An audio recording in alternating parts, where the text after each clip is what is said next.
係，咁係喺Covid 期間咧，其實我就唔小心拎咗啲好重嘅嘢，咁翻到屋企咧就即係好酸軟，咁我又唔知道原來係咁嚴重啦，咁我以為痛啫，咁就休息咗幾日，即係唔好喐隻手幾日，咁點知就形成咗一個好嚴重嘅肩周炎，兩隻手咧都唔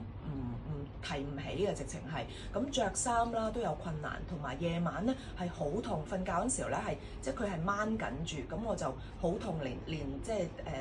拎袋咧都有困難。咁我嗰陣時候就四出去揾醫生啦，咁又睇過中醫啦，又睇過物理治療師啦，但係個幫助咧都唔係好大，同埋每一次療程都好痛咯。咁原來正本源咧就有一個脈衝理療咧，都能夠幫助呢方面嘅痛症嘅。咁